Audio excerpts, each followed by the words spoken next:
Sultan Dandun Martengsari, Raja Sial dari puncak Gunung Sembuyan.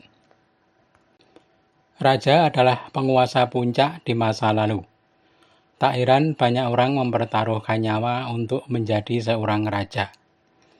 Tidak peduli harta dan nyawa yang dikorbankan, dan sebagian besarnya adalah nyawa kaum papa yang tak tahu apa-apa.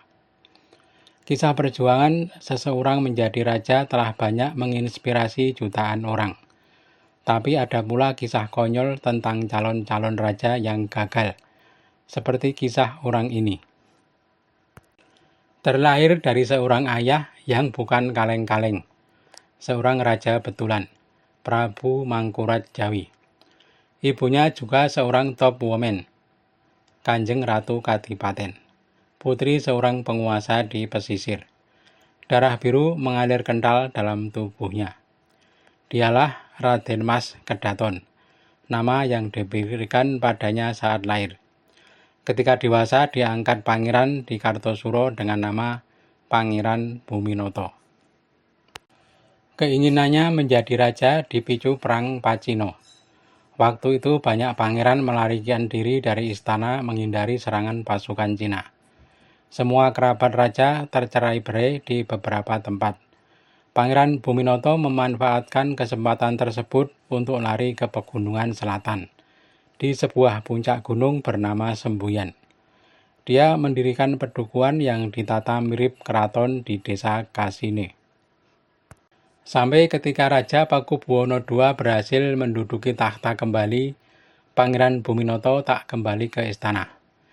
Dia bahkan menobatkan diri sebagai raja dengan gelar Sultan Dandun Martengsari. Sultan Dandun Martengsari menikmati penghormatan orang-orang desa di puncak Sembuyan. Dia angkat mereka sebagai punggawa di negeri pura-pura, negeri tanpa tentara dan tanpa harta. Sang Sultan bermimpi hidup foya-foya.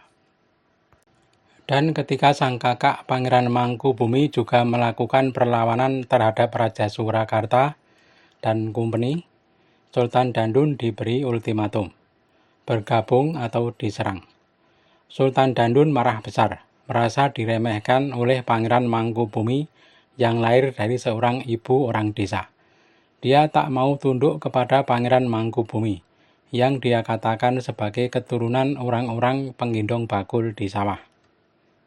Para punggawa di puncak Sembuyan mengingatkan bahwa Pangeran Mangkubumi bukan lawan sepadan bagi sang sultan. Prajurit sultan yang hanya 500 orang adalah orang desa yang tak pernah berperang.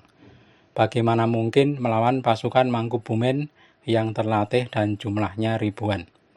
Sultan Dandun ciut nyalinya dan dengan terpaksa berpura-pura tunduk kepada sang kakak Pangeran Mangkubumi. Hari-hari terus berlalu. Kekuasaan Sultan Dandun tak pernah beranjak dari puncak Sembuyan. Sudah bertahun-tahun menjadi raja, tapi tanah dan kekuasaan tak bertambah. Ketika Mayor Hohendorp menyerbu puncak Sembuyan, Sultan Dandun memilih ngacir dan meninggalkan 70 selirnya. Mayor Hohendorp tertawa ketika sampai di puncak Sembuyan hanya bertemu 70 selir yang menangis menjerit karena ditinggal tuannya. Ketika Tumenggung Jayawinoto dari Mataram menyatakan keluar dari Surakarta, Sultan Dandun segera menemuinya dan minta wilayah Mataram. Jayawinoto menyarankan agar Sultan Dandun pergi ke Kulon Progo untuk menduduki wilayah itu. Kulon Progo luas dan belum dikuasai siapapun. Jayawinoto juga sanggup memberi bantuan prajurit, sejumlah 200 orang, dipimpin Raden Wiromenggolo. Sultan Dandun pun berangkat. Di Kulon Progo, Sultan Dandun tidak mengkonsolidasi wilayah kekuasaannya. Yang dilakukan tiap malam hanya menggelar pertunjukan wayang dan tayub. Ketika orang-orang desa melakukan perlawanan, pasukan Sultan Dandun tak mampu mengatasi. Sultan Dandun menjadi bahan tertawaan, karena seorang pangeran tidak mampu melawan pasukan orang desa. Raden Wiromenggolo tak betah ikut Sultan Dandun lalu membolos meninggalkannya.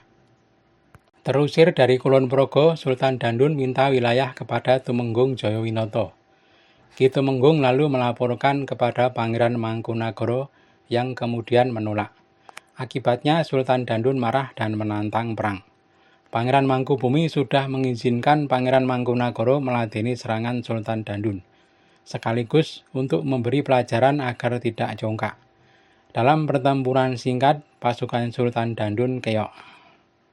Sultan Dandun lari kembali ke Sembuyan. Pasukan Pangeran Mangkunagara dan Raden Suwandi terus mengejar. Sultan Dandun lari terbirit-birit bersama sisa pengikut dan kerabatnya. Mereka kemudian meminta pertolongan ke Surakarta. Sepasukan kompeni di bawah pimpinan Obrup Todlemonde kemudian menjemput Sultan Dandun di Nguter. Sultan Dandun kembali mengabdi di Surakarta dan memakai nama lama Pangeran Adipati Buminoto. Di Surakarta, Pangeran Adipati Buminoto kembali berulah. Merasa dirinya hebat, dia mendekati Gubernur Hohendorp dan menyatakan sanggup memerangi Pangeran Mangkubumi. Sang Raja Surakarta juga termakan hasutan Pangeran Adipati Buminoto. Akibatnya, 4 saudara raja dibuang ke Ceylon dengan tuduhan menghambat langkah Pangeran Buminoto. Mereka adalah Pangeran Adinagoro, Pangeran Angabei, Pangeran Danupoyo, dan Pangeran Aryo Mataram.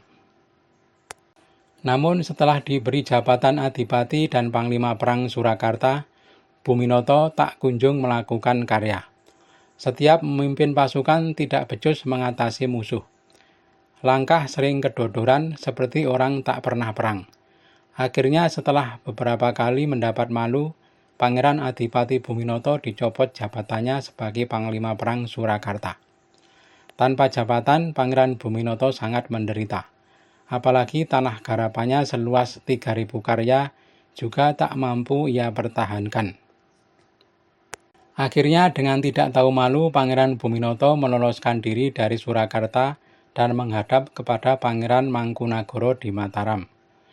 Dengan menghibah-hibah, Pangeran Buminoto minta rekomendasi agar diterima kembali mengabdi kepada Pangeran Mangkubumi.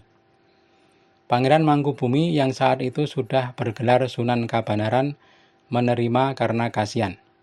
Namanya kemudian diganti menjadi Pangeran Adipati Bintoro. Dan lagi-lagi terulang, Pangeran Bintoro masih sama kelakuannya, selalu berlagak dan sok hebat. Tak tahu diri, Pangeran Bintoro meminta tanah gerobokan yang menjadi wilayah Adipati Puger. Dengan terpaksa Sunan Kabanaran meluluskan permintaan itu. Adipati Puger hanya tertawa ketika menerima surat keputusan pensiun dini.